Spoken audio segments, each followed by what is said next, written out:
vamos agora para o ato final, né, do curso. Com muita alegria, nós recebemos aqui o professor Marcos Nóbrega, que é uma sumidade aí nos estudos de concessão, PPPs, licitação, e principalmente dessas interfaces entre direito e economia.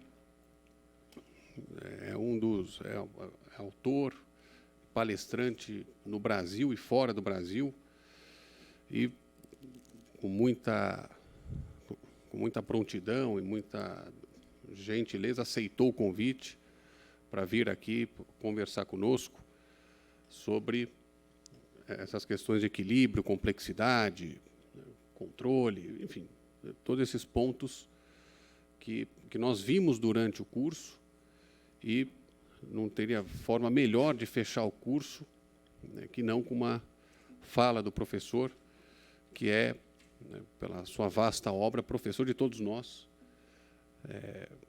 ainda que não tenhamos sido alunos dele durante a graduação, né, como alunos regulares da graduação ou da pós. O professor Marcos, que é conselheiro substituto do Tribunal de Contas do Estado de Pernambuco e professor doutor da Faculdade de Direito da Universidade Federal de Pernambuco, que muito nos honra com a sua participação. E, sem maiores delongas, já passo a palavra para o senhor. Muito obrigado, professor.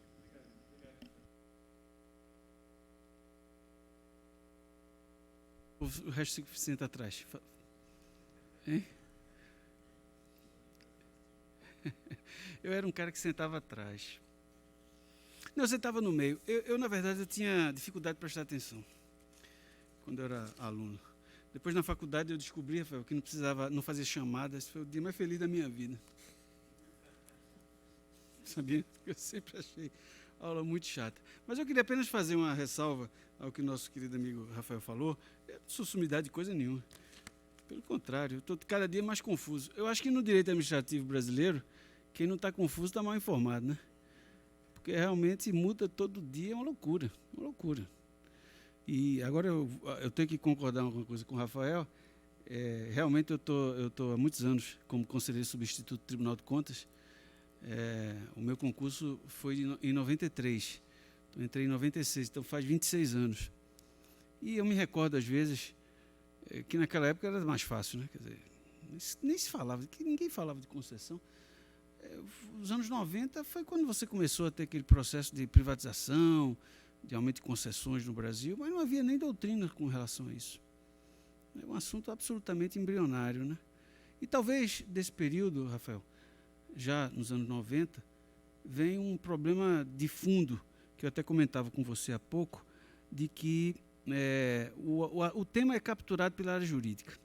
Basicamente, pelo menos o mainstream assim, é capturado pela área jurídica, e a gente sabe que é muito mais, obviamente, vocês viram nesse curso, muito mais do que a área jurídica, né? Então, eu acho que o direito só vai até a página 2. Né? Quer dizer, a gente precisa muito mais, né? O assunto é necessariamente interdisciplinar. E eu, aliás, fico muito à vontade para falar isso, porque eu fiz economia, né? Eu estudei economia na Universidade Federal de Pernambuco, me formei em economia, mas abandonei por razões econômicas, porque nunca arranjei dinheiro com economia. Aliás, eu descobri que direito é melhor para enrolar os outros. Aí eu fui fazer direito, porque a economia o cara tem que fazer uma conta. Nem que seja uma conta de padaria, o cara tem que fazer. E no direito não, no direito tudo pode, né? Então, aí eu fui fazer... Direito é um curso relativamente fácil. Aí eu fui fazer direito e depois eu fiz a minha carreira jurídica, minha carreira toda na área jurídica, e tive a felicidade, desde 2005, de ser professor da Faculdade de Direito do Recife, a Casa do Bir Barreto, né? Junto aí com o Largo São Francisco. Vamos completar aí 200 anos. E aí eu dou aula na graduação de Direito Administrativo, às vezes Administrativo Econômico, e no doutorado e no mestrado é Teoria Econômica da Regulação. Seja lá o que isso significa, né? Mas porque ultimamente a gente tem discutido, até comentava isso, teoria das plataformas, né? Então, um tema que eu tenho discutido com meus alunos é teoria econômica das plataformas. Inclusive, eu escrevi um artigo, depois eu posso passar para vocês, com meu querido amigo Ron Charles, que é um colega, que é até meu aluno do doutorado, sobre o uso a possibilidade de criar um e-marketplace para licitações, como Amazon, essa coisa toda, né? Então, é um pouco isso. De tal maneira que esse assunto que a gente vai discutir hoje é um assunto que me chama a atenção do ponto de vista prático, né, como conselheiro substituto do Tribunal de Contas de Pernambuco, e do ponto de vista acadêmico, né? Do ponto de vista acadêmico, e o que eu vou trazer aqui são reflexões que eu tenho feito nos últimos anos, digamos assim, um pouco heterodoxas sobre esse tema, né? Eu dizia há pouco à doutora Silvia que tem 2 temas que me atormentam nos últimos tempos, que é o reequilíbrio de contratos e as matrizes de risco, né?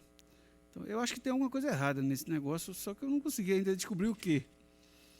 Mas tem alguma coisa errada. Não é assim, o mundo não é assim como parece que ele é, entendeu? Então eu vou repartir com vocês um pouco das minhas inquietudes acerca desse tema, não é? Muito bem. Então, o texto da minha apresentação é A Ilusão do Equilíbrio, Complexidade Econômica e Evolução da Teoria dos Contratos. E aí eu já chamo a atenção da necessidade da gente centrar os nossos estudos também na questão de teoria econômica dos contratos, que é um tema particularmente um pouco esquecido no Brasil, ou talvez não tenha nem chegado ainda no Brasil com certa dimensão, né? Eu, dia desses, doutor Rafael, estava vendo lá em casa, um livro de um autor francês chamado Jean Tirole, que é prêmio Nobel de Economia, foi durante muitos anos professor do MIT, e depois ele voltou lá para a França, foi para a Universidade de Toulouse, que ele tem um livro sobre teoria econômica da licitação, tem livro sobre concessão. Esse livro de teoria econômica da licitação é de 1993, o que era a doutrina brasileira em 1993. Então, a gente ainda está no engatear, digamos assim, desse tipo de análise, né? Muito bem. Então, nesse ponto específico, esse é o título portanto, da nossa apresentação, e eu trago, em primeira linha, algumas indagações para a gente refletir, né? Como conceber o regime econômico-financeiro de concessões e outros contratos de delegação vis-à-vis os contratos administrativos típicos. O primeiro ponto de reflexão esses contratos de concessão são contratos típicos? Eles são contratos que se comportam como os contratos que a gente está acostumado a tratar, ou eles são contratos que têm uma dinâmica diferente, têm um comportamento diferenciado? Eu já antecipo, e aí é importante a gente observar isso, ele tem um fator muito interessante, o fator tempo. O fator tempo faz muita diferença no contrato, né? Como o fator tempo faz diferença na nossa vida, né? Então, o tempo faz muita diferença. Então, o tempo, ele muda a dinâmica do contrato. Portanto, a gente não pode tratá-lo como trata um contrato para manutenção, sei lá, contrato de contratar uma empresa para fazer cooperagem aqui, né? Não, é diferente. Né? Um contrato de concessão, um contrato de 30 anos, a dinâmica desse contrato é totalmente diferente. E a gente vai ver, e eu vou falar isso para vocês, como o direito tradicional, ou a teoria econômica tradicional, vê de maneira um pouco equivocada essa dinâmica do tempo no âmbito do contrato. A segunda indagação é quais são as técnicas e critérios de alocação de risco própria para esses contratos e se é possível alterar a matriz de risco. Comentava também com o Dr. Rafael. Esse é o segundo tema, que eu não sei nem se vai dar tempo da gente tratar aqui, que é o tema, no meu modo de ver, da impropriedade, muitas vezes, do uso de matriz de risco, da má elaboração das matrizes de risco, né? Uma matriz de risco simples que a gente vê por aí, 3x3, 4x4, diz probabilidade, risco de não sei o quê, 30% vezes não sei. Esse 30% vem de onde? Por que não é 27,8? Vem de onde esse número? Então, assim, você tem um monte de problema. Inclusive, eu escrevi um artigo, vocês podem encontrar facilmente aí na internet, mas eu posso mandar depois para o Rafael, para ele distribuir com vocês, falando sobre matriz de risco e o mito da perenidade do passado, né? E aí é necessário observar um debate muito interessante. O futuro não é a sombra estatística do passado. O futuro não é necessariamente a sombra estatística do passado. Ou, em outras palavras, se a gente conseguisse entender, prestar atenção na diferença entre causa e consequência, fazia muita diferença na análise dessas matrizes de risco. Mas a gente, se der, a gente trata um pouco mais disso à frente. E o terceiro elemento é quais os elementos de recomposição do equilíbrio. A gente também vai tratar um pouco isso mais à frente. Esse aí, quem é esse rapaz aí nesse barco? Alguém sabe? Quem? Como? Amir Klink. Não sou eu, porque eu não sei nem nadar, como é que eu vou andar de barco? Nem nadar eu sei. Não é? Eu vou voltar a esse tema. Vejam essa foto. Isso foi a foto quando ele fez a travessia, a famosa travessia dele, do Oceano Atlântico, nesse barco, em 1984. Eu vou voltar a esse tema mais à frente. Em primeira monta, evidentemente, eu acho que há alguma coisa errada, no meu entender, de como a gente reequilibra os contratos administrativos. Porque me parece que nós estamos voltados a duas tensões permanentes. A gente está amarrado, ou fincado, em duas âncoras teóricas que me parecem precisam ser repensadas. A primeira delas é a âncora mecanicista do século XVII. Né? Você sabe que 1666 é o ano Mirabilis. Né? A física teve 2 anos Mirabilis, 1666 e 1905, respectivamente com as obras de Newton e de Einstein. E a âncora mecanicista nos coloca a questão de que a gente precisa mecanicamente equilibrar o contrato. É o fetiche do equilíbrio. Eu pergunto, tem que estar equilibrado sempre? Ou, em outras palavras, eu vou falar mais à frente, o que é esse equilíbrio? Que eu não sei. Eu devia ter feito esse curso, né? Mas eu não moro aqui em São Paulo. Eu quero ver esse curso para ver se eu aprendo isso. O que é equilibrar o contrato? É para ir para onde esse equilíbrio? O contrato está desequilibrado. O desembargador manda equilibrar o contrato. Equilibrar como? Equilibrar de que maneira? Equilibrar economicamente, equilibrar financeiramente, equilibrar como? Esse é um tema. Então, essa âncora mecanicista do século XVII precisa ter uma revisão mais ampla. E a segunda âncora é aquela âncora que remonta ao século XIX, porque o jurista, não é? O jurista ele está em algum lugar do século XIX. Eu, por exemplo, e aí depois eu volto a isso, o jurista ele em algum momento está no século XIX, né? Porque o contrato administrativo, que é o que a gente vê nos manuais, está lá nos manuais desses famosos Lilo Meirelles, vou falar só dos mortos, Zé Cretela Júnior. Quando eu comecei a estudar, o primeiro livro que eu estudei foi Zé Cretela Júnior, que era professor da USP. Veja, é o quê? É o século XIX, ali uma jambração ali do século XIX, com um pouquinho de pragmática, porque muitos deles foram procuradores, foram juízes. Essa é a gênese do direito administrativo que a gente usa até hoje. Né? Então, muitos perguntam, professor, por que o senhor não escreve um manual de direito administrativo? Primeiro que eu perdi o gosto por ficção. E segundo, se eu fosse escrever um livro de direito administrativo, seria um conto de fadas, como a gente vê aí, Peter Pan, Alice no País das Maravilhas. Porque no manual do direito administrativo, que a gente decide com base neles, a gente tem racionalidade ilimitada. O jurista que aplica o contrato administrativo que a gente usa tem uma racionalidade ilimitada, quando a gente sabe que nós somos parcialmente racionais. Isso é muito óbvio. Por exemplo, doutor Rafael, quando a gente vê aquelas concessões aquelas taxas internas de retorno, aquelas modelagens de concessão no período do boom econômico, o governo Lula no Brasil estava crescendo a 5%. Aí o cara colocava como pressuposto de que ia crescer 5% em 5 anos. Em 10 anos ia crescer 5%. Quem é que garante isso, cara? Quem é que garante isso? Inclusive, eu costumo dizer que um economista, uma cartomante e um macaco jogando dados dá a mesma resposta. Quem sabe?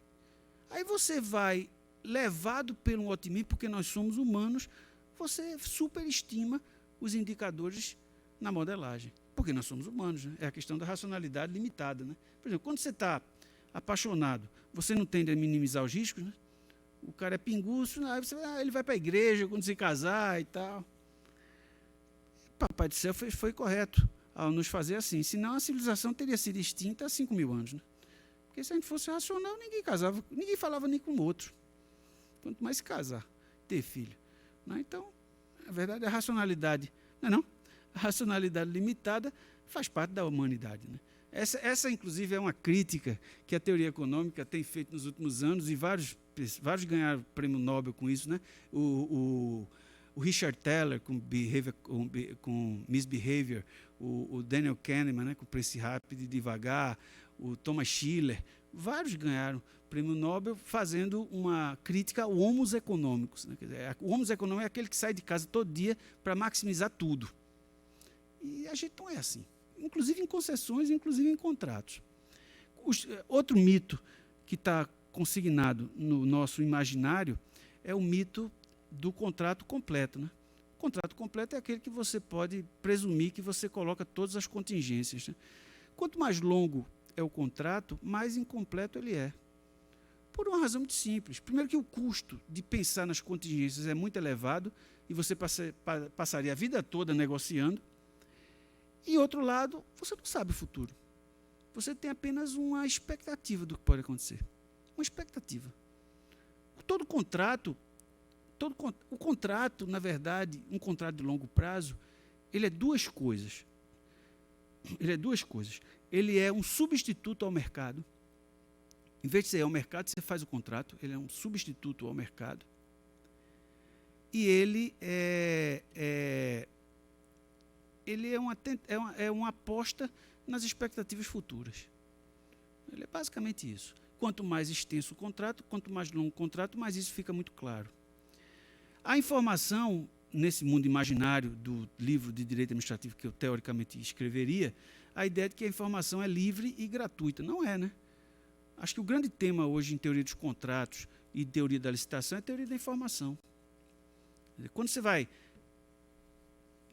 Não dá tempo para falar, mas quando você vai estudar contrato, você tem que pensar muito na questão do hold-up, na questão do oportunismo, que isso faz uma diferença muito grande.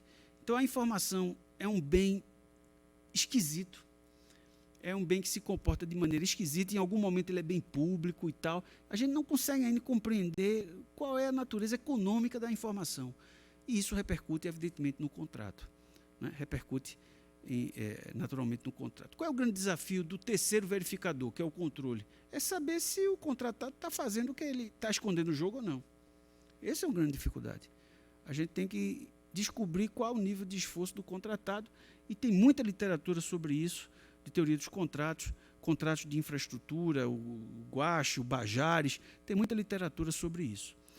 E, por fim, nesse mundo imaginário, a gente tem a teoria dos custos de transação. Né? O mundo perfeito ali de Eli Lopes Meirelles era o mundo sem custo de transação. Contratos têm custos, negociar contratos tem custos, renegociar contratos tem custos. E é preciso levar em consideração, obviamente, isso. Aliás, nesse sentido, depois eu mando para o Rafael acho que eu mandei a apresentação para você ou não? Depois eu mando para vocês. Esse livro é muito interessante, um livro que eu estava... Porque, na verdade, eu não estou lendo sobre contratos, não é? Eu não estou lendo sobre direito, né? Eu estou estudando física ultimamente, física quântica, essas coisas, eu estou estudando essas coisas. Livro de direito eu não leio mais, não. Mas o fato é o seguinte, esse é um livro interessante, que é de um físico italiano, mas ele conta uma história seguinte, ele diz que o cara... É uma anedota. O cara está andando na rua, aí, de repente, encontra um amigo dele, bêbado, procurando alguma coisa assim no canto da rua, debaixo de um candeeiro, né? Aí ele pergunta, está procurando o quê? Não, estou procurando a chave. E a chave caiu por aqui? Não, a chave caiu do outro lado da rua, onde está escuro, mas pelo menos aqui tem luz. Então, veja, esse é o problema do estudo do contrato administrativo. A gente está procurando no lugar errado, mas tem luz. Está entendendo? Tem jurisprudência do TCU, tem Eli Lopes Meirelles, tem Diogo Figueiredo Moreira Neto, tem pelo menos um livro para a gente fazer um enrolation. A chave não está aí, a chave caiu em outro canto. Só que aí tem o outro canto é o resto do mundo, cara.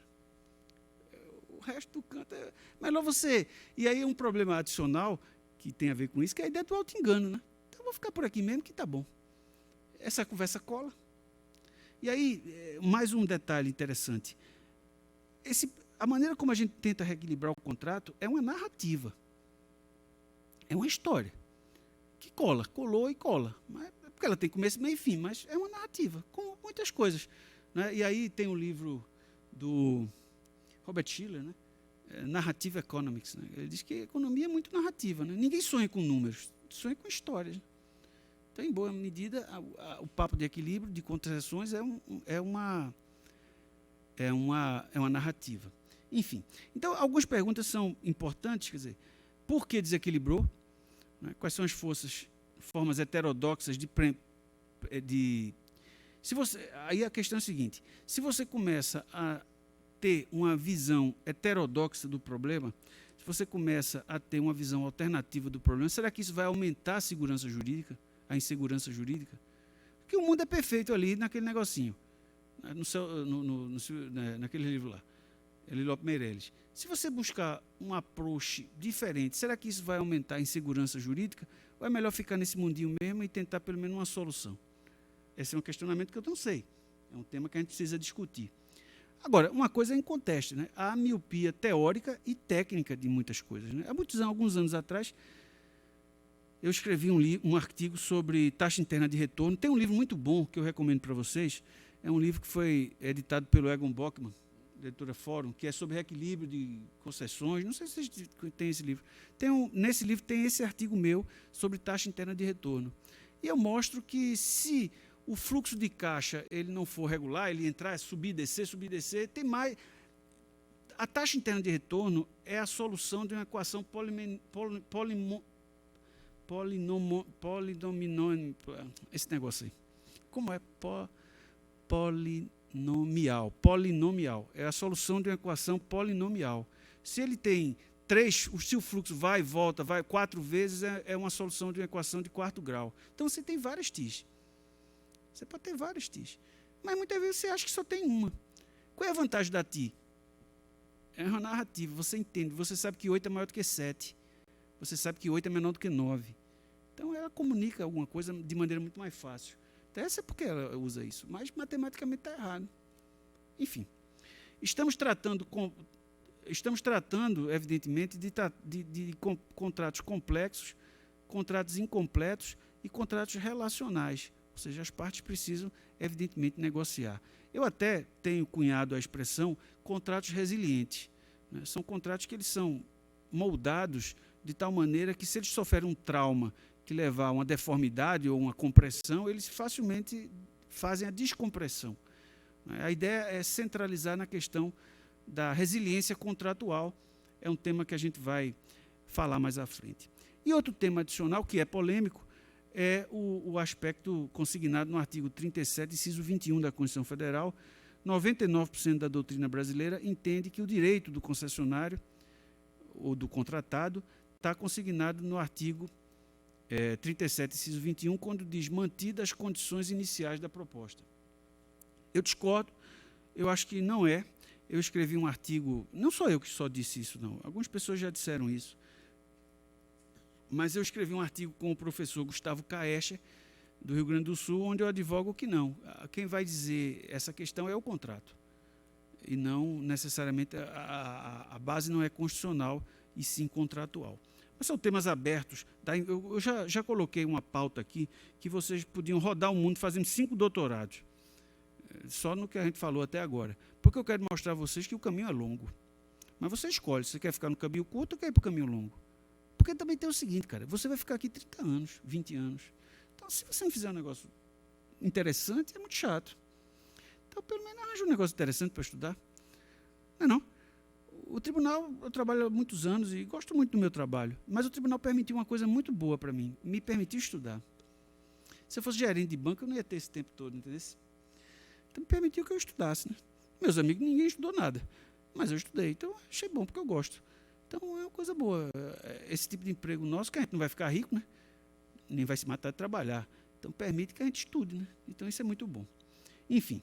E aí, dentro dessa questão de equilíbrio de contratos, de análise de contratos, me permite que há outro problema, que é essa tensão, a tensão estrutural que a gente tem na maneira de equilibrar esses contratos. Nosso modelo clássico é o modelo francês, mas a gente sofre, já há alguns anos, o input do direito anglo-saxônico. Né? E aí já me recordo aquele clássico livro do direito português, né? Fuga para o direito privado, né?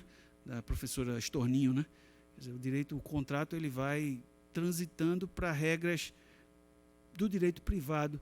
Isso acontece no direito brasileiro, basta ver métodos alternativos de resolução de disputas, etc. e tal. Então, na verdade, a gente está diante de uma tensão em relação ao caminho que a gente vai escolher para atualizar, para equilibrar esses contratos. Ou o modelo francês, que é baseado na ideia de pacto, no momento T0, de como o pacto se estabelece, na ideia de reequilíbrio econômico-financeiro, de serviço público e do regime jurídico-administrativo com suas prerrogativas. Ao passo que o direito anglo-saxão está mais preocupado com a solução econômica do contrato, com a preservação da razão de ser econômica do contrato. Então, temas como capital, como justa remuneração, como serviço de utilidade pública, ou como o Estado atuando como mitigador de falhas de mercado. Então, hoje, na verdade, a gente tem um hibridismo nesses dois sistemas, que a gente tem decisão de todo tipo, para todo jeito. Uma coisa é certa, me parece, é que no direito administrativo hoje, atual, quem não está confuso está mal informado. Né? Porque realmente eu tenho saudade quando eu entrei no serviço público em 1991. Foi meu primeiro concurso para auditor de controle externo. Então, ali o mundo era muito mais simples, muito mais fácil. Não tinha nem internet, não tinha nem livro para estudar. A coisa era muito mais fácil. Né? Hoje, as coisas estão, evidentemente, muito mais complexas. E aí, evidentemente, você escolhe o caminho que você quer seguir do mundo real ou do auto-engano. Né? Você pode se enganar achando que um contrato é estático, de que ele tem curto prazo, que ele é completo, quando a gente sabe, e você já tem essa intuição, de que quanto mais longo o contrato, mais suscetível a esses aspectos de uma intrínseca dinamicidade. Mas eu quero discutir um pouco essa questão da dinâmica contratual, um pouco mais à frente. Bem, em primeiro lugar, é importante deixar claro de que nos contratos de longo prazo,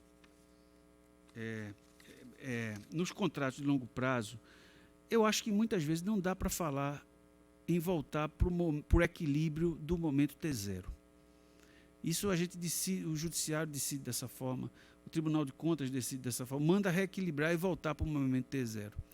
Manda reequilibrar e voltar no momento T0 porque nós estamos, repito, em algum lugar da França do século XIX, onde aquela ideia de pacta sunt servanda é uma ideia imaculada no âmbito contratual. Então, você tem que preservar a vontade das partes no momento T0. Devo lembrar, no entanto, e a prática me mostrou isso, que muitas vezes o contrato já nasce desequilibrado. Nem equilibrado ele está. Por quê? Porque o contratado mergulhou no preço para tentar pegar aditivo mais na frente. Então, ele nem nasce equilibrado. Talvez numa quimera jurídica ele seja equilibrado, mas ele já nasce desequilibrado economicamente. Na verdade, pessoal, o que acontece? E aí eu tenho um querido amigo, estou falando muito, né? Não? Tem um cafezinho? Traz um cafezinho aí.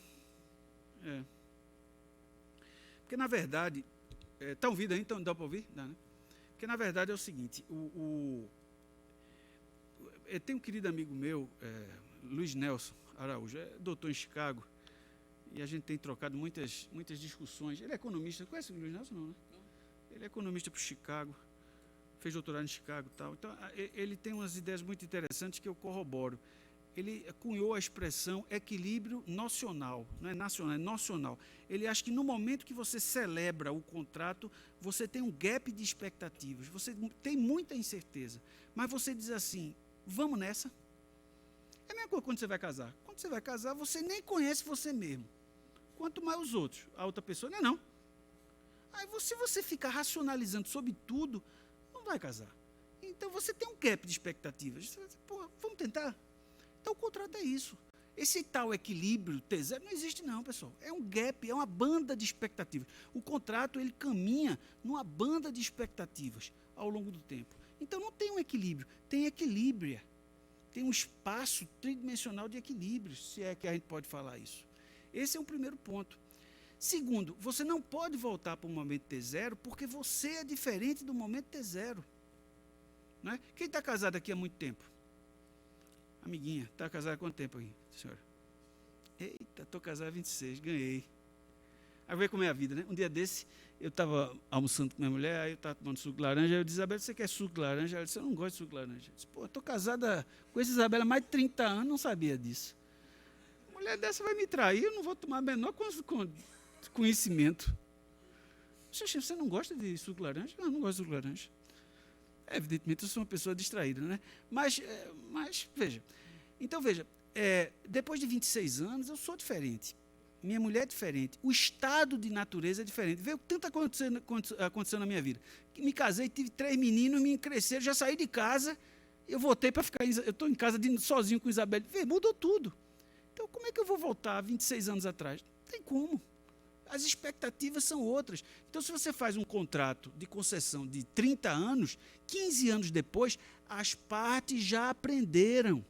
As partes já mudaram suas expectativas. As partes, muitas vezes, elas estão ligadas numa coisa chamada hold-up. Ou seja, elas estão num hold-up estratégico. Por exemplo, você tem um contrato de concessão de 15 anos, certo? Estou falando muito grego? Não, né? Até às vezes nem eu mesmo entendo o que eu falo. Mas veja, você está num contrato de 30 anos, certo? Aí 15 anos depois, o contrato está rolando, veja, você vai repactuar esse contrato.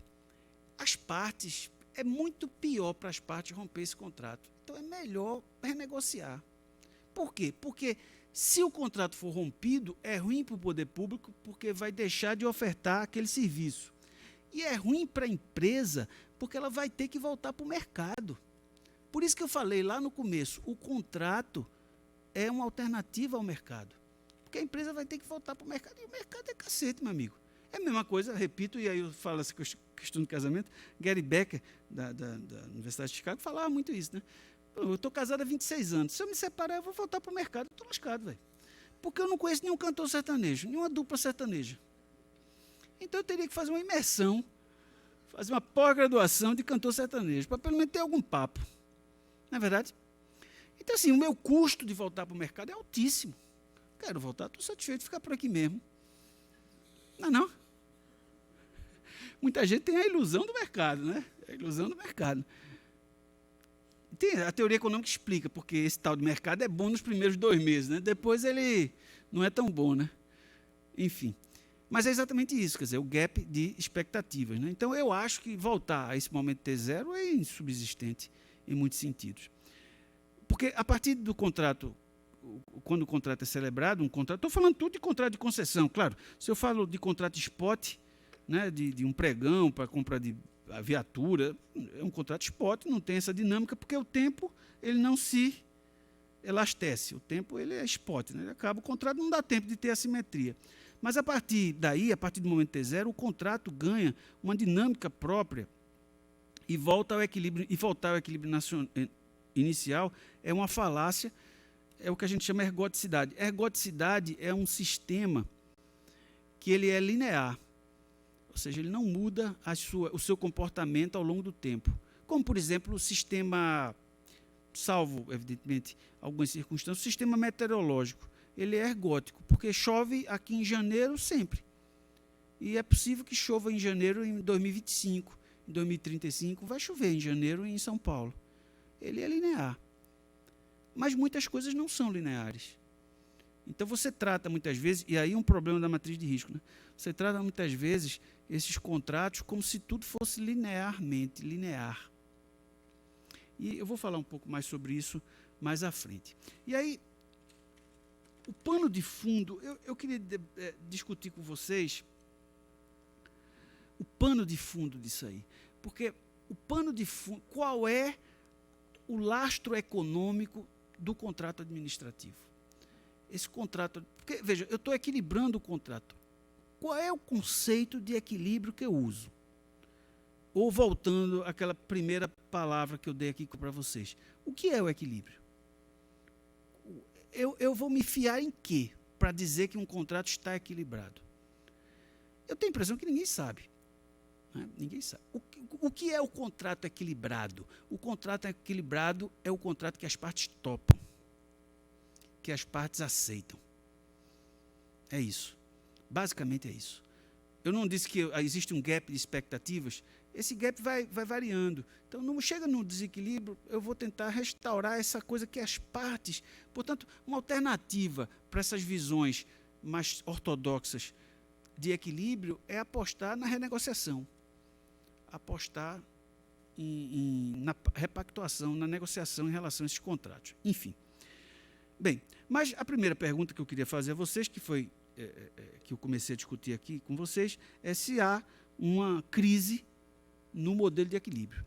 Há uma crise na maneira como a gente equilibra esses contratos, e me permita dizer, há uma crise na maneira que a economia vê o equilíbrio. Ora, se há uma crise na maneira que a economia vê o equilíbrio, há uma crise na maneira que o contrato administrativo é equilibrado, porque o contrato administrativo ele tem uma base econômica, obviamente, ele tem uma função econômica. 3 vertentes me permitem fazer uma reflexão. 3 vertentes me permitem fazer uma reflexão. A primeira delas, o primeiro approach que a gente tem é a ideia do equilíbrio baseado na mecânica e física clássica. Ou seja, o contrato, ele é ou a economia, né, o contrato, no caso, ele vai emular a mecânica e a física. Ou seja, ele é assim, vem assim, desequilibra, é assim, o equilíbrio mecanicista, aquilo que eu falei, ou a física clássica, ou a geometria euclidiana. Então, a primeira ideia que a gente tem de equilíbrio é essa ideia cartesiana, de que, e assim foi, e acho que quem teve uma influência muito grande nisso foi a Universidade de Cambridge com Alfred Marshall, porque Marshall foi o cara que inventou a microeconomia, basicamente. E Marshall era um newtoniano, digamos assim. Aliás, tem um livro que eu recomendo a vocês, muito interessante. Vocês podem achar de graça aí, piruando pela... Eu posso mandar esse livro em PDF? Vai preso aí vocês, que eu peguei em algum site pirata aí. Que é um livro chamado Como a Economia Tornou-se uma Ciência Matemática, que explica isso de um cara chamado Weitraub, não sei o que Weitraub. Esse livro é muito bom, né, que mostra exatamente toda essa tensão na maneira de equilibrar contratos, etc, etc e tal. Então, a primeira questão é a física newtoniana, eu vou aprofundar um pouco mais. Depois a gente vai para um passo adicional, que é de 100 anos atrás, é a ideia de que a matemática é um axioma. Então, ela não precisa ter base, de certa forma, com a realidade. Eu faço um modelo e eu elejo os axiomas, os postulados, e eu sigo esses postulados. Se eu seguir, está tudo bem. Esse é um segundo tema. Me parece que essas 2 versões iniciais são superadas. E o grande debate hoje, no mundo todo é Estados Unidos, né? Inglaterra, não é sei lá, no Zimbábue, sei lá, no mundo todo, quer dizer, Estados Unidos, basicamente. Inglaterra, mas Estados Unidos. É a ideia de que a gente tem a ideia do equilíbrio, como eu falei, nocional, do meu querido amigo Luiz Nelson, que está saindo o livro dele aí de reequilíbrio econômico e financeiro de contrato de concessão, a ideia de agente principal, teoria da agência, a ideia de hold-up contratual, a ideia de barganha e incentivos. Então, hoje você tem que analisar esses contratos à luz de 3 referenciais teóricos: teoria dos incentivos, teoria dos custos de transação e teoria da incompletude contratual. São respostas a esse referencial teórico de equilíbrio que me parece defasado. Mas, em primeira ronda, nós temos a visão mecanicista, né? Em primeiro momento, você tem a noção mecanicista do contrato. Quer dizer, para a ideia mecanicista, e a gente pensa dessa forma, o equilíbrio seria uma posição de equilíbrio de tal maneira, as leis dadas, os indivíduos possam permanecer nela indefinidamente.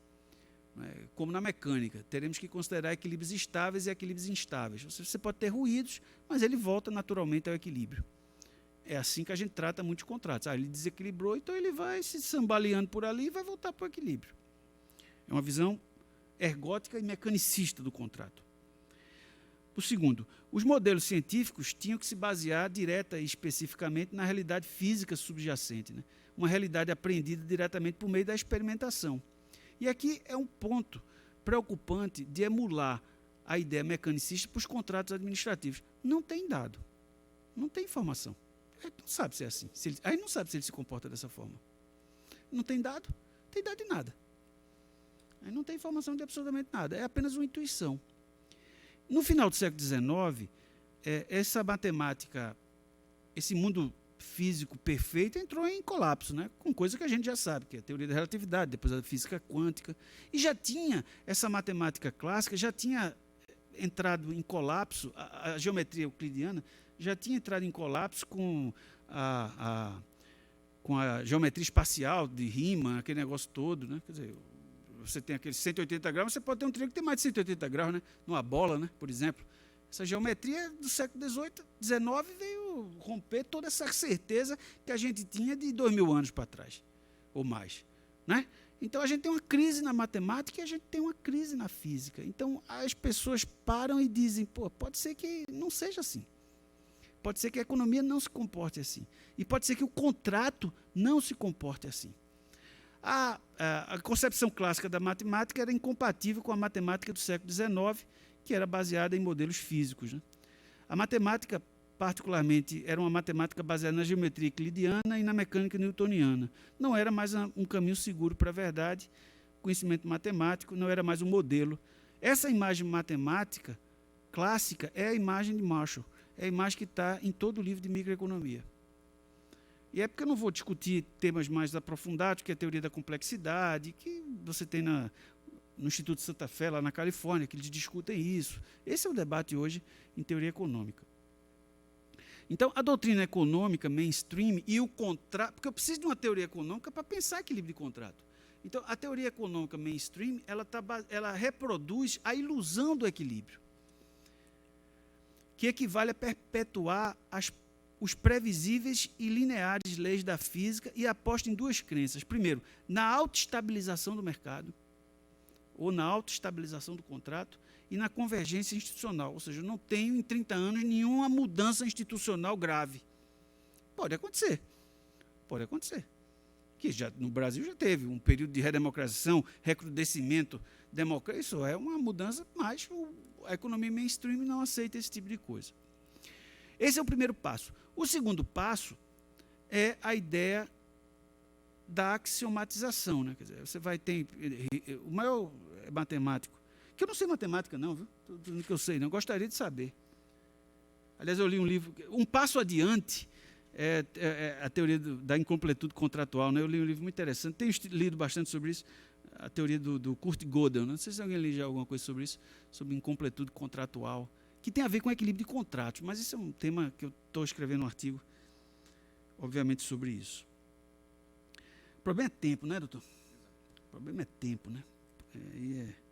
Eu, pelo menos, meus meninos já cresceram, então eu não tenho mais aquele negócio de levar para a escola, festa infantil.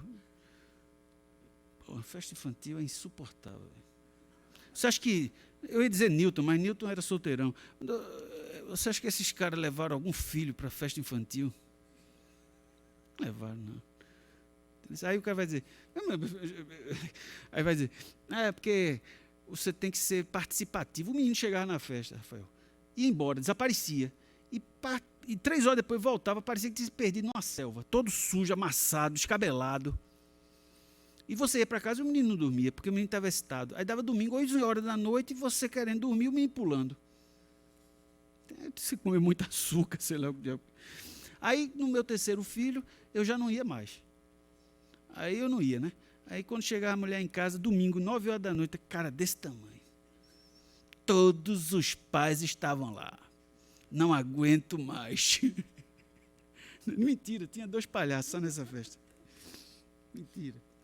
Mas eu estava falando dos filhos, por quê? Essa história, qual era a história? Nem me lembro mais.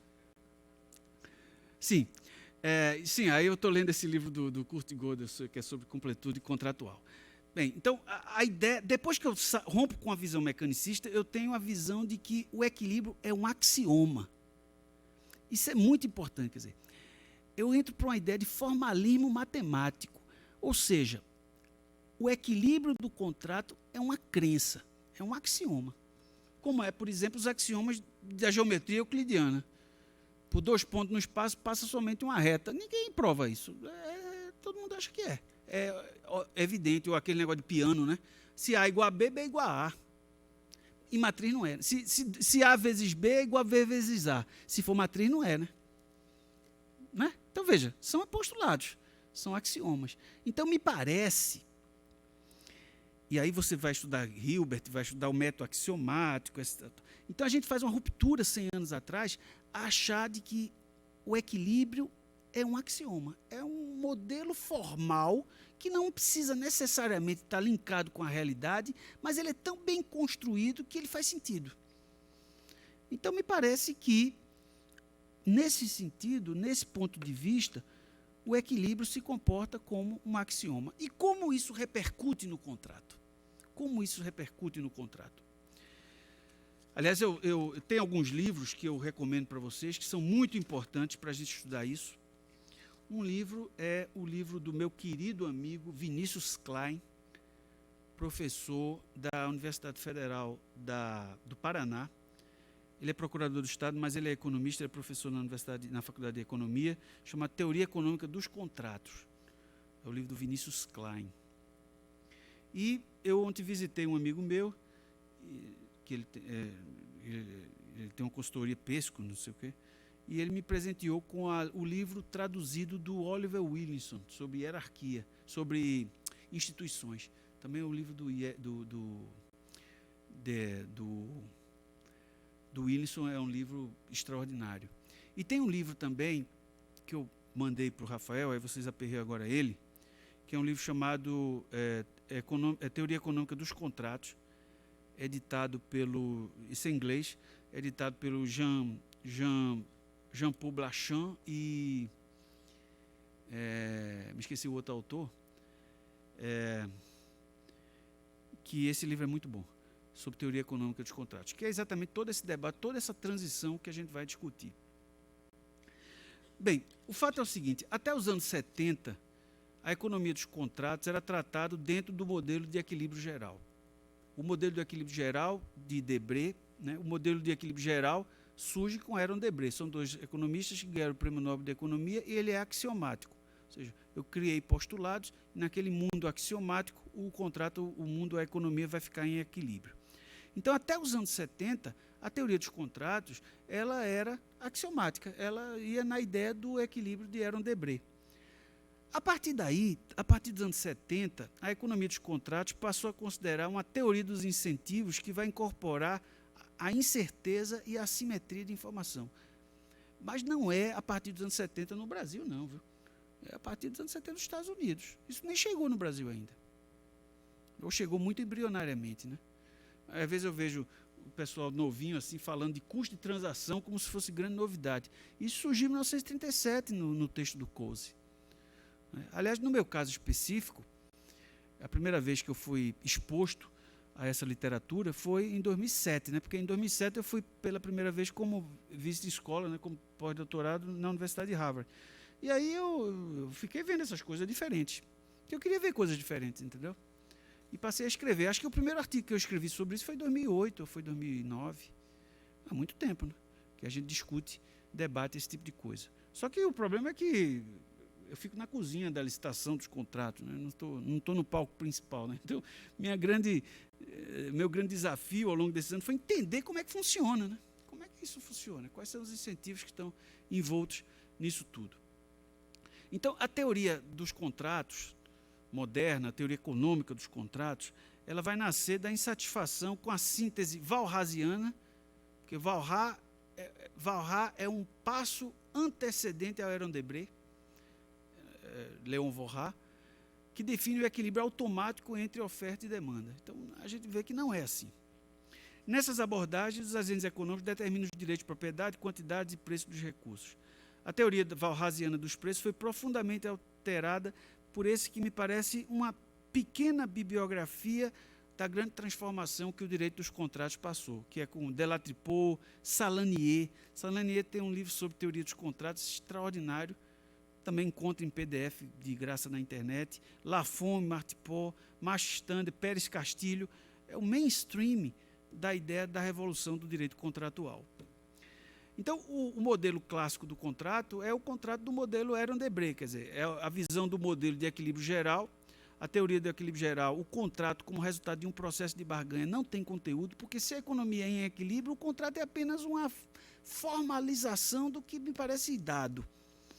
O contrato é uma mera formalidade, quer dizer, os agentes são dotados de racionalidade, os contratos, as partes nesse contexto, é dotado de racionalidade ilimitada. Esse contrato Aron-Debré tem a base no modelo de equilíbrio geral. Quer dizer, no modelo de equilíbrio geral, todas as relações contratuais são ótimas e idênticas. Então, os contratos não têm nenhuma incompletude. Então, o contrato clássico ele é basicamente isso. Então, o que é que a gente tem? A gente tem dois referenciais teóricos que me parecem, e é o que a doutrina diz hoje em dia, não a doutrina brasileira, mas me parecem defasados para explicar o equilíbrio. Um é a visão mecanicista, porque as coisas não se comportam de maneira mecanicista, e segundo, as coisas não são axiomáticas. A estratégia das pessoas mudam de ideia. Veja, uma alternativa a esse debate, teoria dos jogos cooperativos, estratégia, não é? Barganha. Então, é isso que teoria agente principal. Então, a alternativa para esse debate é, que a gente vai falar depois, é teoria do agente principal, se chama teoria da agência, né? Teoria do agente principal, teoria dos jogos, né? Barganha, todo mundo discute barganha nesses contratos. Eu vou falar um pouco mais sobre isso. Então, esse contrato postulado, colocado aí nessa conversa do Aron-Debré, são contratos sempre ótimos, método formal dedutivo, assimetria informacional, pouco ou nenhuma relevância para a dimensão da imposição do contrato, parte do pressuposto do homos econômicos. Porque quais são os dois postulados dessa economia mainstream? É a ideia da convexidade, ou seja, a curva é assim, então eu tenho uma produtividade marginal decrescente em algum momento, ou produtividade, né? Vai aumentando marginalmente, depois desce. É a ideia da maximização da utilidade ou maximização do lucro e a ideia da convexidade das curvas. Né? Esse é o mainstream que funciona, que a gente aprende em todo o curso de micro, etc. E tal.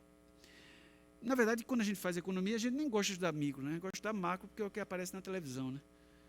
Inflação, PIB, mas o mundo reage a incentivos microeconômicos. Não dá para entender contrato sem entender microeconomia. Hoje, um elemento fundamental é estudar a microeconomia dos contratos. E tem um fator que permeia todo esse debate, Rafael, é o problema do tempo. Nesse modelo Aron-Debré, ou no modelo da mecânica clássica, o tempo é linear. O que eu quero dizer que o tempo é linear? Matemática financeira. Vocês não aprenderam matemática financeira? Não aprendeu aquele negócio, bota para cá, bota para lá, bota para cá, não é aquela besteroca? Matemática financeira? O tempo não tem a menor importância aí.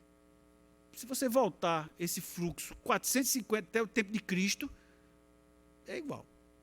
Não tem problema nenhum. Nada aconteceu, nada mudou com o espaço do tempo de Cristo para cá. Vamos levar o valor presente, ao valor lá do tempo que Cristo morreu, 2000 e tantos anos atrás. Matemática financeira volta tudinho. O tempo não tem importância. O tempo não muda as partes nesses modelos. O tempo muda, pessoal. O tempo muda as expectativas dos atores. Não tem a menor dúvida disso. Agora, é só querer ver, né? É isso. Professor, qual é a alternativa? Eu também não sei, não. Estou dizendo assim, é tudo uma especulação. Ninguém sabe, não. É uma discussão no mundo todo. Infiere. O problema é o seguinte, é que você...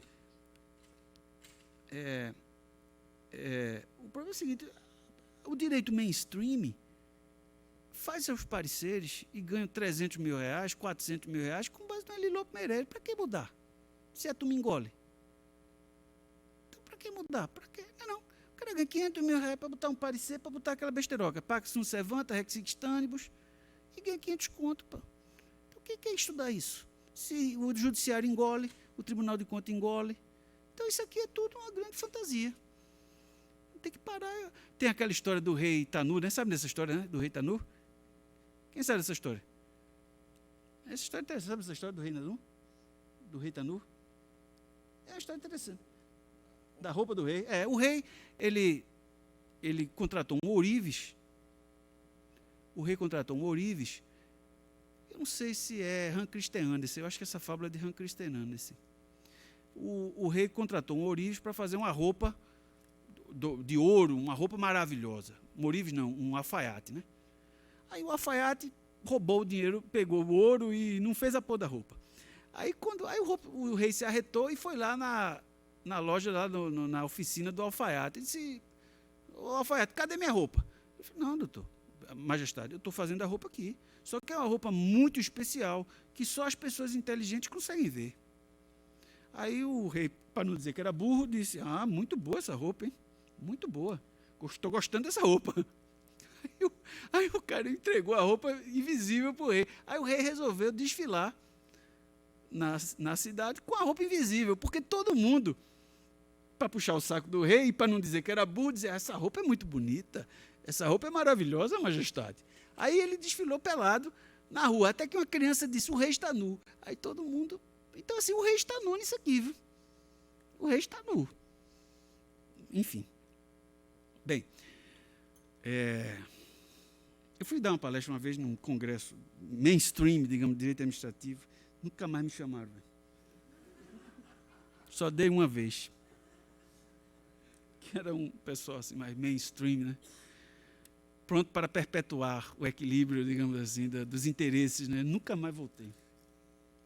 Verdade. Bem, então aí essa frase é muito importante. Acho que Nelson Rodrigues, se fosse, daria um excelente jurista. Só os profetas enxergam o óbvio. Né? O óbvio é muito difícil ver. Né? Só os profetas enxergam o óbvio. E aí eu queria só ver aqui, e voltar a esse tema aqui. Aqui é o Amir Klink. E Amir Klink, ele... Em 1984, ele resolveu fazer a travessia do Oceano Atlântico. Né? E eu recomendo, li há muitos e muitos anos atrás, eu li aquele livro dele, 100 Dias Entre o Céu e o Mar. Isso eu li nos anos 80 ainda. Né? E aí o que aconteceu? Ele não havia internet em 84, e ele resolveu fazer a travessia. Aí ele foi pesquisar lá na USP, na biblioteca, o que tinha acontecido com as pessoas que tinham tentado tal travessia. E ele viu que as pessoas que tentaram a travessia tinham morrido porque o barco virou. Né? Morrido porque o barco virou. Então ele disse, não, então eu vou construir um barco que não vire. Porque se a pessoa morreu porque o barco virou, eu vou construir um barco que não vire, né? Tudo bem. Aí ele disse que a sorte da vida dele foi que ele encontrou um professor da USP de engenharia e disse, não, amigo, você está tratando o problema de maneira errada. É impossível atravessar o Oceano Atlântico e o barco não virar. Você tem que construir um barco de tal maneira que ele tenha um centro de gravidade que se ele virar, ele vai desvirar. Aí ele foi feito, salvou a vida dele. Porque se esse barco aqui virasse, ele desvirava. E ele foi virando, desvirando e chegou. Se ele fosse um barco que não virasse, ele morreria. Então, o problema é esse. A gente trata, o direito administrativo mainstream, trata o desequilíbrio do contrato como um trauma, como uma coisa grave, como um desespero. O desequilíbrio econômico é uma condição natural do passar do tempo. Então, o grande desafio é criar mecanismos, que pode ser arbitragem, pode ser dispute board, pode ser sei lá o quê. O setor elétrico, já existe isso no setor elétrico, alguns setores regulados já têm esses mecanismos. Criar mecanismos de ajuste automático, mecanismos que permitem que o barquinho desvire mais facilmente. Por quê? Porque o tempo é implacável. O tempo é implacável. E o tempo, repito mais uma vez, muda o incentivo dos agentes. O tempo, os contratos não são estocásticos lineares. Os incentivos das partes mudam. Esse é um tema muito interessante. Outra coisa interessante é a discussão que eu tenho debatido muito, aí é o problema das matrizes de risco. Né? Porque, primeiro, qual é a diferença fundamental entre risco e incerteza? Risco é aquilo que você pode estimar uma distribuição de probabilidade. Né? Como eu falei, chover em São Paulo em janeiro. A incerteza é que você não pode estimar. Pode ser que Godzilla invada São Paulo e mate todo mundo. Não tem como saber. É o que você nem sabe que você não sabe. No entanto, atenção, o direito administrativo mainstream, ele parte do pressuposto de que a matriz de risco ela é estática. Não é, porque durante 30 anos a nossa perspectiva, a nossa distribuição de probabilidade muda, porque nós aprendemos, a tecnologia muda e as coisas se transformam. Então não faz sentido ter uma matriz de risco estável. Ela é instável. Agora, você vai ter que repactuar, porque senão vira cláusula exorbitante. Me preocupa muito esse modelo que for agora estabelecido na Lei 14.133, talvez pela doutrina do Maurício Portugal Ribeiro, tem algumas ressalvas, é a ideia de que o reequilíbrio econômico-financeiro está baseado na matriz de risco. Ora, se você ficou esse reequilíbrio em terreno pantanoso, que é uma matriz de risco mal elaborada, já começa errando. O negócio já começa troncho. Esse é um problema.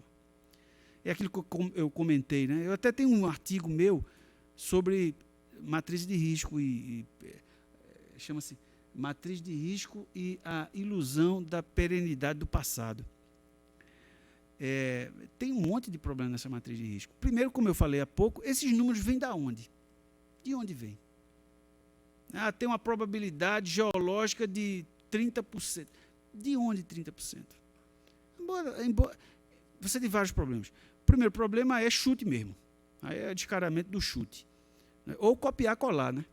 Você copia uma matriz de risco de outra coisa parecida e você copia. Aliás, por falar em chute, eu me recordo que eu fiz esse concurso, né, para autocontrole externo, depois eu fiz concurso para a Secretaria da Fazenda. Isso lá no longínquo ano de 92, doutor. Eu não era nem nascido. E aí, eu tenho 53 anos, né? E aí o que aconteceu? Eu fui trabalhar na Secretaria da Fazenda. E naquela época, o controle interno era feito pela Secretaria da Fazenda, em Pernambuco, né? Eu sou de Pernambuco. Aí eu estava lá, em 95, na diretoria financeira, e houve uma crise econômica.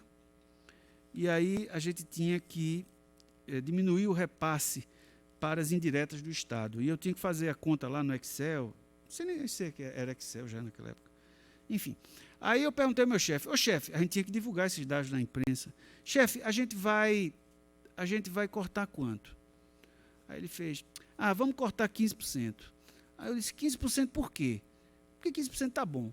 Aí eu disse, olha, chefe, eu tenho uma sugestão. Já que a gente vai ter que divulgar esse número, vamos cortar 14,73%, porque parece que fez um estudo. E aí eu intuí que essa foi minha única contribuição nos 5 anos que eu trabalhei na Secretaria da Fazenda, que o número quebrado tem mais credibilidade. Então, minha sugestão, já que isso não é gravado, se você for chutar a matriz de risco, não chute 30%, não, chute 33,27%, que parece que fez um... Isso vem de onde? Isso vem de canto nenhum, pessoal. Isso vem muitas vezes do chute, puro chute, vem da cópia e vem de uma coisa chamada probabilidade subjetiva. Você quer que seja. Você leva suas... Aí, nesse artigo eu mostro isso, o problema dos vieses cognitivos. Nós temos vieses de decisão. Porque, veja, você acha que o que aconteceu no passado, quando você olha em retrospectiva, você acha que era fácil prever. Era fácil, eu que não olhei, era fácil prever. Não era. Então você tende a... Você tem viés de confirmação, tem um monte de viés. Viés de confirmação, ancoragem. Você às vezes está ancorado numa crença. E aí, a coisa fundamental. E aí, leia um livro ele, depois de muitos que o seguiram, né? O Daniel Kahneman, né? Pense rápido e devagar, né? Quer dizer, existe um monte de viés, e esses viés estão muito na matriz de risco. Muito. Então, a gente precisa parar para pensar nisso. O problema é o seguinte, o problema é que ela é fácil de comunicar, né? Ela é fácil, né? Então, qual é a vantagem da matriz de risco? Ela é uma boa narrativa, né? Então, ela aparece uma coisa assim interessante. Todo mundo entende vermelho, verde, 30 é maior do que 20 e tal. Todo mundo entende. Mas é preciso... Isso não é um problema só do setor público, né? É um problema muito do setor privado. Então, tem que ver o que é o desequilíbrio, fluxo de caixa marginal, etc. E tal. Então, em um sistema complexo, E a gente está lidando com sistemas complexos. Claro que em contratos de curto prazo, isso nem precisa. Isso aí vai pela lei normalzinha mesmo e não tem problema. Estou falando em contratos mais complexos, né? Então, em contratos mais complexos, me parece que não há um modelo apropriado para descrever a interação entre as variáveis do sistema. A gente não sabe como é que elas vão se comportar ao longo do tempo. E a distribuição de probabilidade não representa a incerteza sobre variáveis fundamentais do modelo. Como valorar vários cenários alternativos? Também a gente não sabe, né? A gente está lidando com muita incerteza. Esse é o problema. Então, a matriz ela é uma tentativa de domar a incerteza. Mas é muita incerteza, muitas vezes, em cenários que são muito instáveis, né?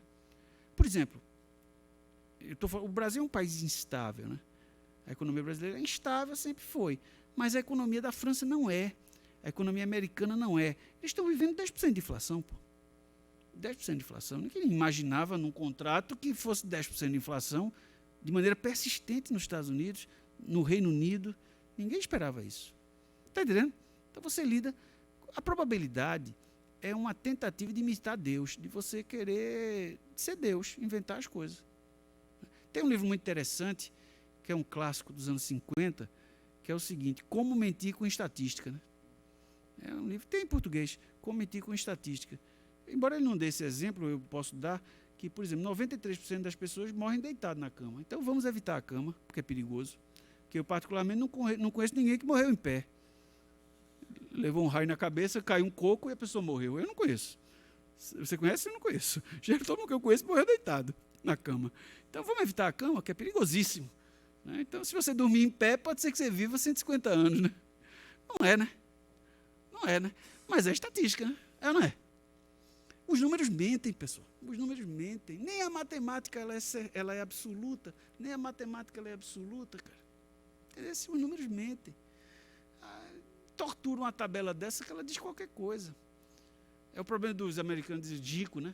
Garbage in, garbage out. Bota lixo no Excel, que sai lixo no Excel, pô. O fato de botar no Excel não quer dizer que está certo, não. Então, assim, é um desafio realmente muito grande. Então, em momentos de muita incerteza, que tivemos recentemente no Covid, os agentes econômicos não podem inferir o contexto externo do sistema, como o sistema funciona e suas particularidades, os resultados desse processo.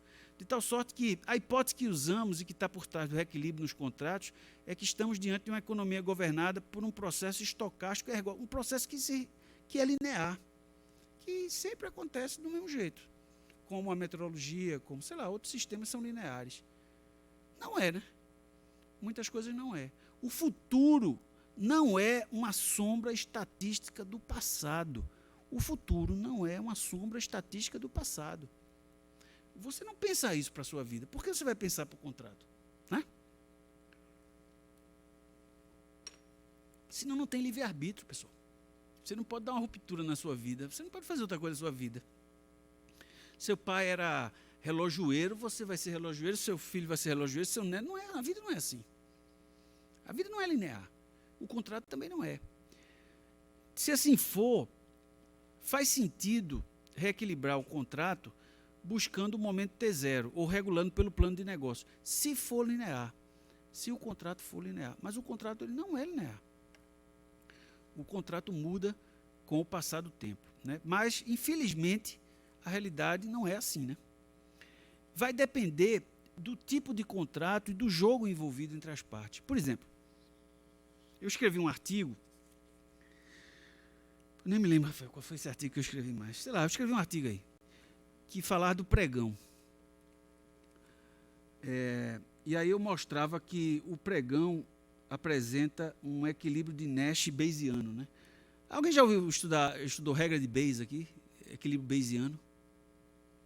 O que seria um equilíbrio bayesiano? Hein? Alguém viu aquele filme, como é que chama? Aquele negócio da máquina Enigma? Que o cara descobriu o código, o Alan Turing. Tu viu como é teu nome, amiguinha? Levantou o braço de besta. Lascou-se, levantou o braço de besta. Tu sabe que eu estudava, quando eu fui estudar a primeira vez em Harvard, você chega lá na Universidade Americana, eles usam o método socrático, né? Então, fica enchendo o saco do aluno, perguntando tudo para o aluno, né? E você tem uma plaquinha com o seu nome, né? Aí bota na mesa assim, fica lá, cara de besta. Aí eu fazia uma disciplina lá, na Kennedy School, com um cara chamado Henry Lee, de Direito da Infraestrutura. E, meu amigo, era coisa que só a gota para ler, dar aula para outra. Eu tinha 3 meninos pequenos, não ia porra nenhuma. Eu ia passear, não ia ler, não. E eu disse, meu Deus, eu estou perdido. Aí não tinha muito problema, porque sempre tinha uns alunos puxa-saco assim na frente que ficava querendo responder tudo, né? Mas eu disse, pô, se eu não levar a placa, ele não vai perguntar meu nome, entendeu? Então eu tinha uns amigos assim da Arábia Saudita, tinha um amigo meu de Gana. Eu disse, galera, se a gente não levar o nome, ele não vai perguntar, pô. Aí eu não levei mais o nome. Aí ficava lá, no final da sala, assim e tal. E aí chegou um dia que ele chegou lá arretado e disse, olha, essa turma aí, esse miserável aí de trás, próxima aula é para trazer o nome, viu? E eu vou fazer pergunta. Eu disse, lá, fiquei nervosíssimo. E eu era muito tenso, porque eu tinha medo de ser perguntado. Porque eu tinha medo de não saber, não entender a pergunta, não entender o inglês da pergunta, não saber a resposta, não saber dizer inglês. Aí eu sou um cara alto, né? Tenho 1,85 m. Eu ia afundando assim na placa, bicho, no fim da aula. Só tinha meu cabelinho assim. Foi uma tortura. Aí ele fez uma pergunta e, obrigado, senhor, eu acertei a resposta. Até hoje eu não sei como é que eu acertei essa resposta. Até hoje eu não sei nem o que ele perguntou, para ser sincero. Até hoje eu não sei nem o que ele me perguntou, cara. E eu acertei. Não sei, acho que foi meu anjo da guarda, sei lá. Mas como é teu nome? Mariane. Sim, você viu o filme. O que é que o filme trata? Alan Turing, né? É esse mesmo, só tem esse. Só tem esse cara aí. Hã?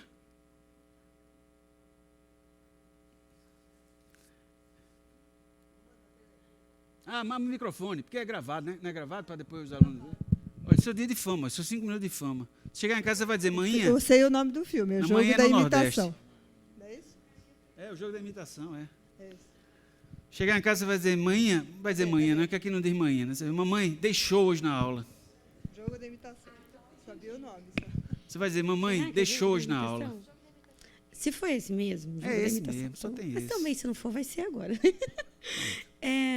Ele tinha que achar, ele achou o padrão, né, codificado, essa questão do padrão, que foi o que derrubou, né, a Alemanha na Segunda Guerra Mundial. Ele tinha que descobrir, decodificar, né? A máquina Enigma, que era uma máquina, uma codificadora que ninguém alemã, sabia que ninguém sabia como fazia. Exatamente. E tal, ele tinha que quebrar o código alemão. Aí qual foi a grande sacada dele? Ele percebeu que em um conjunto de mensagens sempre tinha algumas coisas que se repetiam. Isso. E ele conseguiu decifrar que era Heil Hitler. Então, veja, de 2 milhões de mensagens, ele baixou, digamos, para 50 mil. E aí ele conseguiu. Ele fez uma coisa chamada regra de Bayes, uma coisa chamada probabilidade condicional. Na medida em que a informação ela vai sendo liberada, você vai mudando suas expectativas. Isso acontece no pregão ou qualquer licitação de lance sucessivo. Você vai aprendendo. A concessão, na medida em que você vai renegociando com 5 anos, com 7, as partes vão aprendendo com os acertos e com os erros e com a estratégia do outro. Cara. Por isso que não pode voltar, porque as partes são diferentes, entendeu? É uma ideia também de probabilidade condicional, de teoria dos jogos, dessa coisa toda, né? Agora, isso é difícil, né? Tem que estudar matemática e tal. Então, porque nesses contratos de longo prazo... Agora, veja, eu estou dizendo isso, mas eu posso estar totalmente errado. Não quer dizer que eu estou certo. Eu posso estar totalmente uma piração aqui. Eu fumei uma maconha na hora do almoço e pirei. Pode ser também, né? Não foi não, viu? Depois saio preso aqui. Vamos cortar essa parte. Eu nunca fumei maconha, não. Mas talvez minha aula até melhorasse se eu fizesse. Mas o fato é o seguinte. Pode ser uma piração minha. Pode ser que eu inventei esse negócio de doido e pronto. Né? Mas, porque você está diante de uma forte incerteza estratégica. Forte incerteza estratégica. Então, eu acho que a alternativa a essas visões de equilíbrio, eu acho que a gente tem que focar cada vez mais no contrato. Então, a alternativa disso tudo é estudar a teoria do agente principal, estudar a ideia de contratos relacionais, ou aquele tema que eu discuto, que é a chamada dos contratos resilientes, contratos que se autorregulam, digamos assim. Então, o objetivo é preservar o contrato. O contrato relacional tem uma intrínseca ligação entre as partes por conta dos custos, chamamos custos afundados, né? dos investimentos iniciais muito altos que foram feitos, ou que também comportamento oportunista.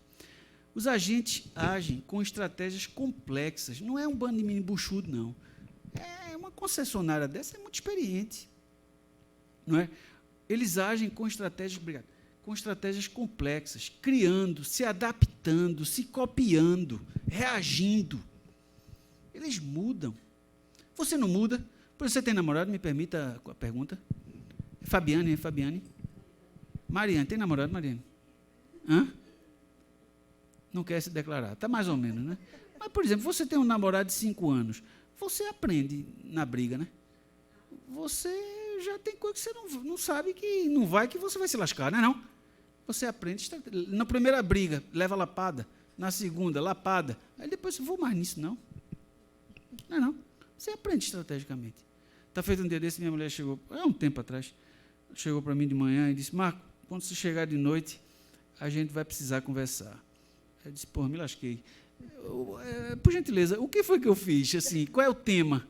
É dinheiro, é sexo, é os meninos, é a sua mãe? Qual é o tema? Não, de noite, quando você chegar, a gente vai conversar. Eu disse, caceta. Aí eu passei o dia tentando descobrir o que eu tinha feito de errado, né? Eu, de fato, encontrei umas 5 coisas erradas. Mas aí eu fiquei na minha, né? Aí cheguei em casa, 7 horas, 8 horas, 9 horas, nada. Eu disse, meu Deus, eu estou esperando os meninos dormir para vir com tudo, né? Aí, quando foi 9h30, eu fui dormir de mentira. Eu não estava com sono, não. Aí, eu fui dormir de mentira. Aí, fiquei dormindo de mentira até meia-noite, de olho fechado. Quando ela saiu do quarto, abriu o olho. Ou seja, não era nada, ela esqueceu. Era um novo método de tortura que ela deve ter aprendido na internet com Al-Qaeda. Ela deve ter aprendido isso aí, na verdade, com Al-Qaeda, né? Então, estrategicamente, a gente muda esse tipo de coisa, né? Porque, assim como nós todos, e aí vejo o apelo estratégico, vejo o apelo de vieses, porque na vida a gente aprende, a gente se adapta, a gente copia, a gente reage, e as partes também, cara. Então, a gente não pode tratar o equilíbrio contrato de uma maneira linear, de uma maneira mecanicista, nem uma maneira axiomática, né? Isso é diferente, quer dizer, é diferente de pensar o contrato como um mero maximizador de lucro, etc. e tal.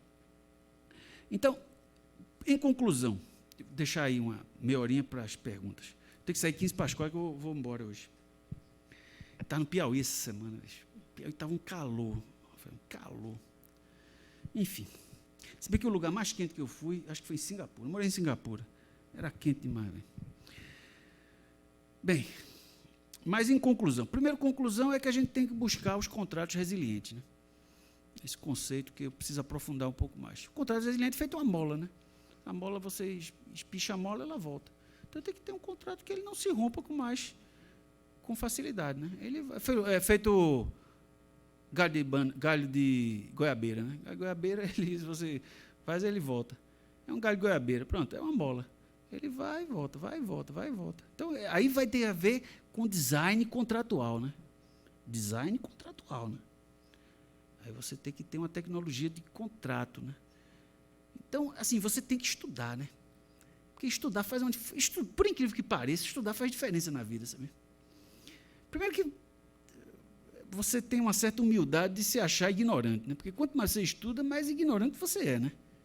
Porque, por exemplo, se eu fosse dar uma aula disso aqui há 20 anos atrás, molezinho, Pacta sunt servanda, Lilob Meirelles, oxe, estava feita a festa. E cada vez mais eu não tenho explicações, porque ninguém tem explicações. Então, é maneira de... eu não sou voz isolada. Muita gente tem discutido isso, porque a gente está vivendo, pessoal, uma ruptura no direito administrativo. Está saindo de cena os tradicionais, embora os tradicionais têm muitos filhotes tradicionais. Esse é o problema, né? Mas, por exemplo, você estava falando aqui, você teve aula aqui com o Floriano, com o Marcos Pérez, é outra geração, né? Aí eu estava em Lisboa um dia desse, estava almoçando com meu querido amigo Egon Bockmann, né, que é um grande professor da Universidade Federal do Paraná. Aí eu dizia: Egon, tu é o futuro do direito administrativo. Aí ele disse: Marco, eu tenho 57 anos. Eu disse: pô, 57 anos? Porque, assim, não dá para ser o futuro do direito administrativo com 30 anos, pô. Tem que dar tempo do cara ter lido, pelo menos, alguma coisa, né? Entendeu? Então, a gente está vivendo uma transição. O Floriano, o Marcos, o Egon, a Juliana Palma na FGV, o Rafael Veras, sei lá, Cristiana Fortini. Tem uma turma aí tratando outras coisas. Agora, essa turma não está em manual, né? Porque ninguém vai gastar 5 anos da sua vida escrevendo manual. Hoje em dia não tem mais isso. O manual se justificava no tempo que não tinha internet. Então, você não tinha acesso a nada. Então, tinha que estar tudo lá na biblioteca da faculdade. Você pegava o manual, tinha tudo. Hoje tem o acesso livre, você tem informação mais que você queira. Então, veja. Conclusão. Para muitas situações complexas, sempre há uma solução simples e errada. Certo? É preciso testar teorias por via de informações obtidas pela observação. Tem que ter dados. Tem que ver o que aconteceu com essas concessões em São Paulo nos últimos 20 anos. É preciso investigar mais o efeito da mudança em contratos complexos de longo prazo, os contratos resilientes. Estamos apenas no início da jornada teórica. Agora, o barco vai chacoalhar, né? O barco vai virar. Você tem que estar preparado para ver se está preparado para tomar um caldo e o barco virar, porque esse barco seguro não existe, porque esse mar sem turbulência no direito não existe, sobretudo nesse tipo de coisa.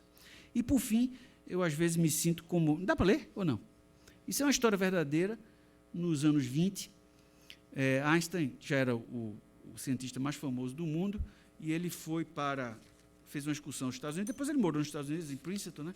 E ele encontrou com Charles Chaplin e disse a Chaplin: Chaplin, eu sou muito fã seu, porque você não fala nada no seu filme, é mudo, e a turma entende e acha maravilhoso. Ele disse: eu sou muito mais fã seu, porque você fala, ninguém entende nada e todo mundo acha bom. Então, eu, às vezes, me sinto um pouco como isso. Nem eu mesmo entendo o que eu falo, o pessoal acha que está certo e por aí. E, realmente, por fim mesmo, eu fico com essa frase do nosso querido Oscar Wilde: já não sou tão jovem para saber tudo. Nossos filhos adolescentes sabem absolutamente tudo, né? Não sei se alguém tem filho adolescente aqui. O menino de 17 anos, ele sabe tudo, ele não tem medo de nada, ele tem certeza absoluta de tudo. E a magia da vida é esse caminhar em busca da ignorância final, e é nesse caminhar que eu sigo aí, nesse sentido. Tá bom, pessoal? Muito obrigado. Perguntas.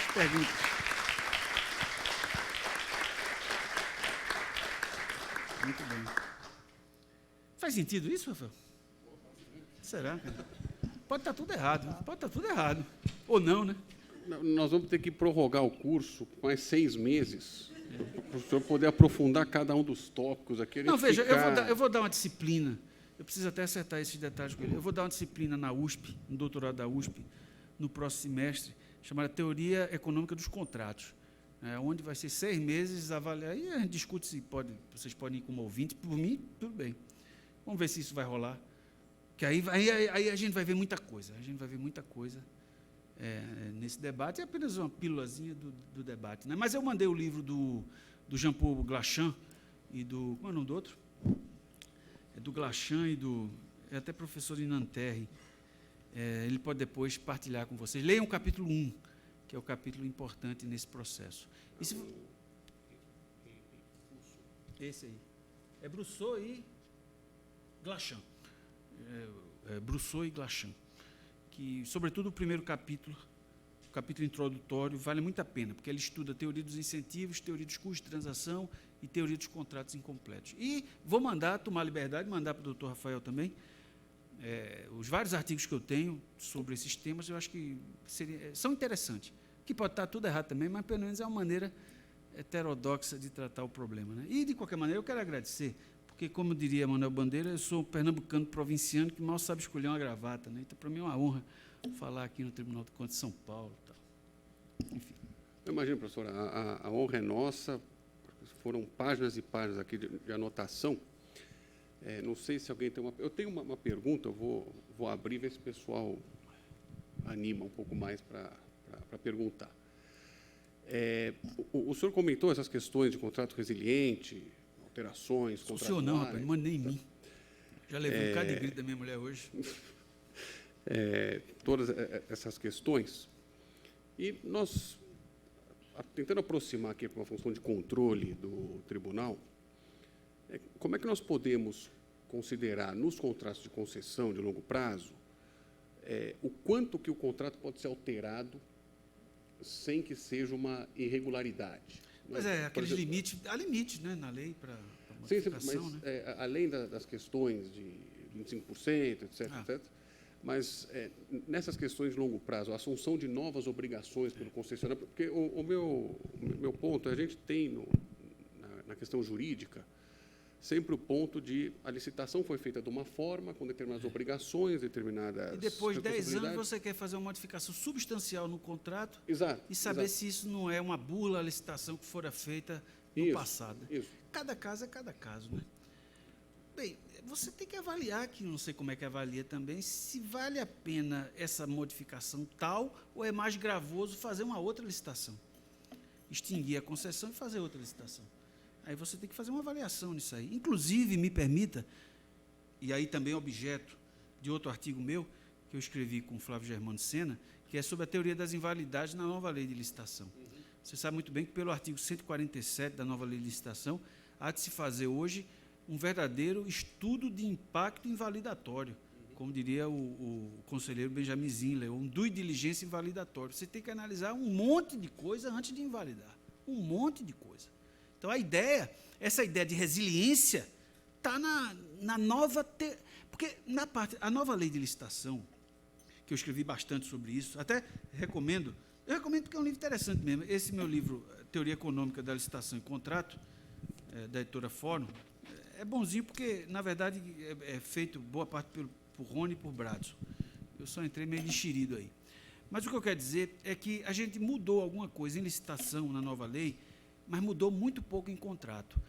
E na parte que a gente mais mudou em contrato, a parte mais importante da mudança do contrato, no meu sentir, é a mudança da teoria invalidatória dos atos administrativos, que agora não precisa a anulação ser necessariamente ex-tunc, não.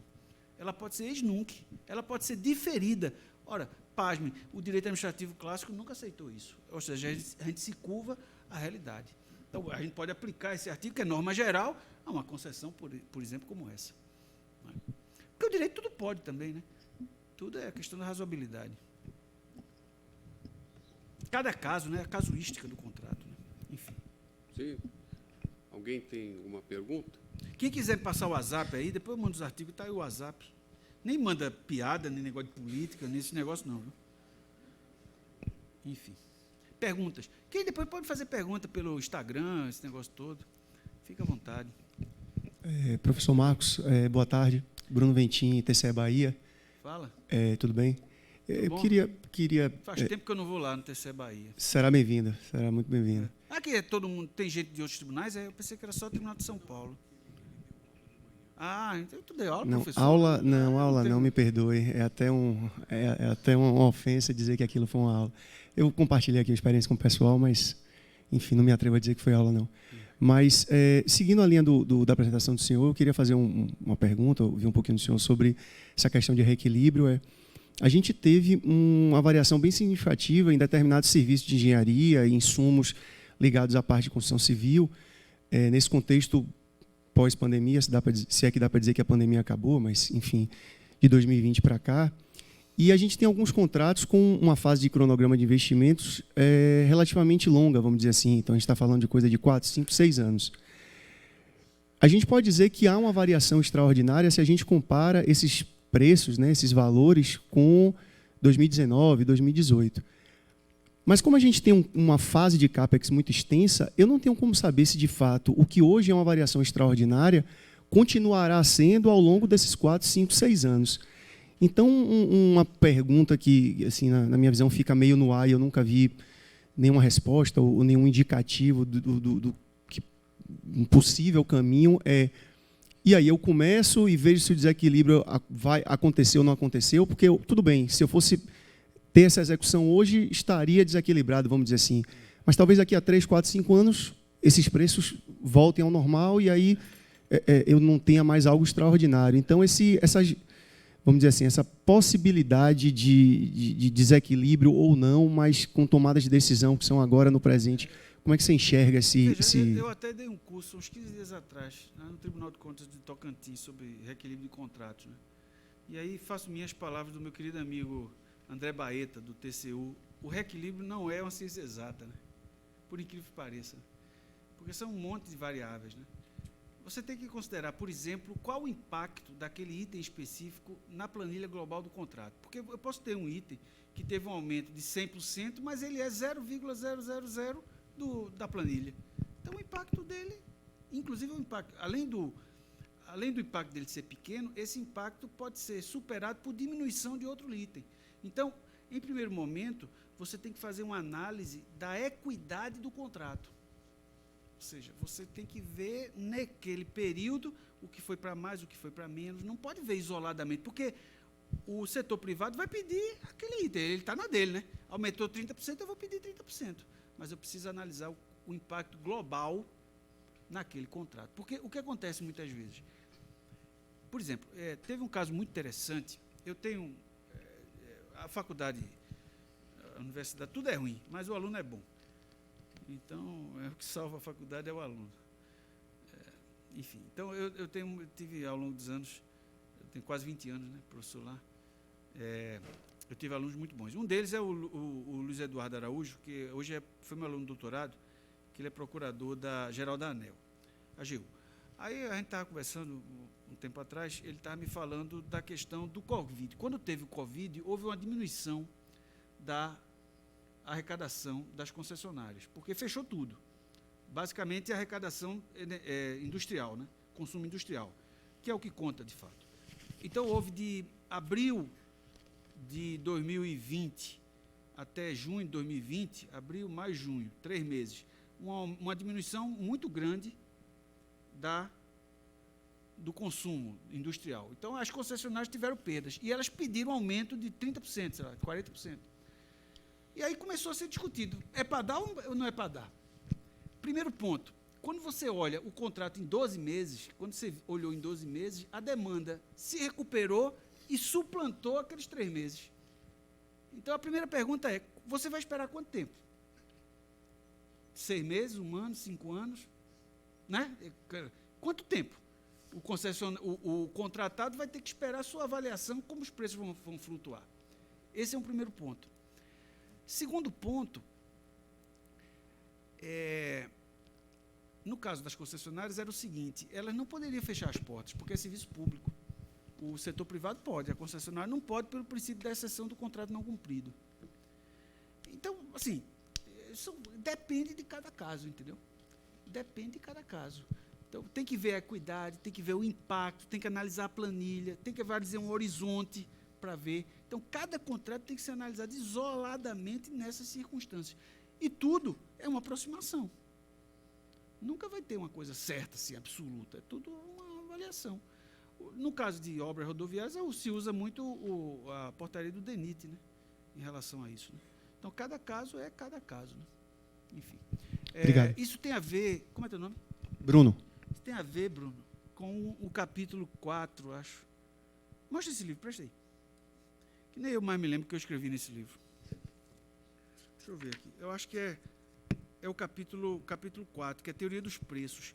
Ou seja, o que é o preço, né, bicho? O que é o preço? Porque a gente acha assim, vamos novamente para a teoria econômica clássica, né? A gente acha que tem uma demanda e uma oferta que fica assim, né? Quando você tem mercados submetidos a fortíssimos ruídos, como ocorreu pós-Covid, guerra na Ucrânia, as curvas estão assim, se é que elas existem. Então, você não tem um preço de equilíbrio, você tem um espaço tridimensional de equilíbrio. Aí, o que acontece? O Tribunal de Contas tira uma fotografia, daqui a 3 dias está assim. Aí, ele calcula o superfaturamento. Como às vezes não é. Não dá para calcular, não dá para saber. A gente tem muita dificuldade de assumir a incerteza, né? Porque nós somos racionais, cartesianos, e a gente é pago para isso, para dar uma resposta. Né? Então, esse é um problema muito grande. Mas eu mando esses artigos para vocês aí. Esses artigos do livro, muitos deles você pode encontrar na internet. Está claro? Tá. Vamos Obrigado. trocar informações. Eu tenho tempo para mais uma pergunta, porque eu vou ter que ir embora. Porque eu tenho que ir para casa hoje. Enfim. Perguntas? Mas vocês acharam graça na piada, não nas piadas, não foi não? Vocês acham meu sotaque gozado, né? Mais alguma pergunta mais? Bom, se ninguém vai fazer, eu tenho uma aqui. Pois não. Sim, nós tivemos uma aula com um professor de economia da FGV, que é servidor aqui do tribunal, que é o Gustavo Andrei Lopes Fernandes, sobre aspectos econômicos do reequilíbrio econômico-financeiro. E aí, depois da aula, como minha formação é só jurídica, ficava meio constrangido de fazer perguntas de economia, porque certamente seria alguma bobagem. E aí eu esperei a aula acabar, fui conversar com ele sobre essas questões de TIR, né, TIR no contrato e tal, que para o âmbito jurídico é meio que um dogma, né? A TIR ela é imutável e tal. O senhor você comentou a respeito da TIR pode mudar e tal. E o Gustavo falava que, na visão dele, ele disse que ainda precisaria aprofundar um pouco, mas na visão dele, não faria sentido reequilibrar o contrato com base na TIR, mas sim com base no valor presente líquido dos investimentos. Que ali que seria o momento em que a concessionária topou assumir um contrato com base em alguns investimentos e aquilo que deveria ser atualizado. De acordo com o que você trouxe, quer me parecer que a coisa converge para isso sentido, ou não? Faz sentido, né? Faz sentido. Mas tem que analisar cada caso, isso, né? Cada caso. Sim, caso a caso. Mas... Essa é a dificuldade, né? Não tem uma teoria geral, né? Porque são contratos tão diferentes, e são setores tão diferentes. Saneamento tem nada a ver com aeroporto, que não tem nada a ver com rodovia, sabe? São coisas muito diferentes. Então, cada caso é cada caso, né? A gente tem que aprender com os erros do passado, né?